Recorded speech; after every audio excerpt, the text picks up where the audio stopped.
बाल गणेश और घमंडी चंद्रमा की कहानी। सभी लोगों को मालूम है कि गणेश जी को मोदक और मिठाई बहुत पसंद है।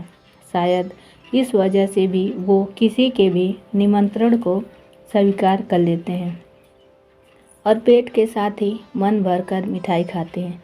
एक समय की बात है, धनपति कुबेर जी ने भगवान भोलेनाथ और माता पार्वती को भोज के लिए बुलाया।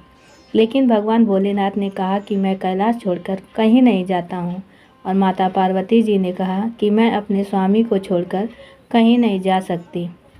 तब उन्होंने कहा कि आप हमारे स्थान पर गणेश जी को ले जाओ। वैसे भी उन्हें मिठाई और भोज बहुत पसंद आते हैं। तब कुबेर जी गणेश जी को अपने साथ भोज पर ले गए। वहाँ उन्होंने मन भरकर मिठाई और मोदक खाए। वापस आते समय कुबेर जी ने उन्हें मिठाई का थाल देकर विदा किया। लौटने समय चंद्रमा की चांदनी में गणेश जी अपने सवारी चूहे पर बैठकर आ रहे थे, लेकिन ज़्यादा खा लेने के कारण बड़ी ही मुश्किल से अपने आप को संभाल पा रहे थे। उसी समय अचानक चूहे का पैर किसी पत्थर से लगकर डगमगाने लगा। इससे गणेश जी चूहे के ऊपर से गिर गए और पेट ज़्यादा भरा होने के कारण अपने आप को संभाल नहीं सके और मिठाइयाँ भी यहाँ वहाँ गिर गईं। यह सब चंद्रदेव ऊपर से देख ही रहे थे। उन्होंने जैसे ही गणेश जी को गिरता हुआ देखा तो अपनी हंसी रोक नहीं पाए और उनका मजाक उड़ाते हुए बोले कि जब खुद को संभाल नहीं सकते तो इतना खाते क्यों हो। चंद्रमा की बातों को सुनकर गणेश जी को बहुत गुस्सा आ गया। उन्होंने सोचा कि घमंड में चूर होकर चंद्रमा मुझे उठाने के लिए किसी प्रकार की सहायता नहीं कर रहा है और ऊपर से मेरा मजाक उड़ा रहा है। इसलिए गणेश जी ने चंद्रमा को श्राप दिया कि जो भी गणेश चतुर्थी के दिन तुमको देखेगा वह लोगों के सामने चोर कहलाएगा। श्राप की बात सुनकर चंद्रमा घबरा गए और सोचने लगे कि फिर तो मुझे कोई भी नहीं देखेगा। उन्होंने शीघ्र ही गणेश जी से माफ़ी मांगी।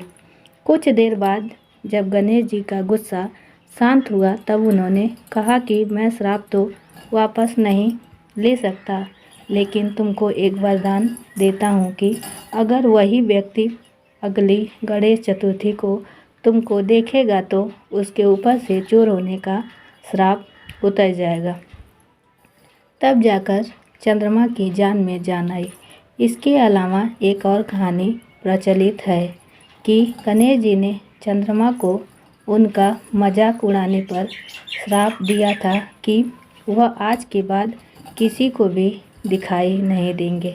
चंद्रमा के माफ़ी मांगने पर उन्होंने कहा कि मैं श्राप वापस तो नहीं ले सकता, लेकिन एक वरदान देता हूँ कि तुम माह में एक दिन किसी को भी दिखाई नहीं दोगे और माह में एक दिन पूर्ण रूप से आसमान में दिखाई दोगे।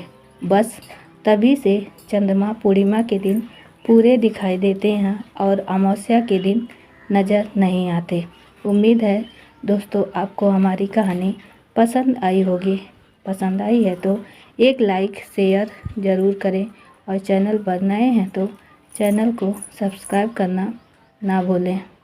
साथ ही बेल आइकन दबाना ना भूलें ताकि अगली अपडेट सबसे पहले आपको मिले। धन्यवाद। गणपति बप्पा मोरया।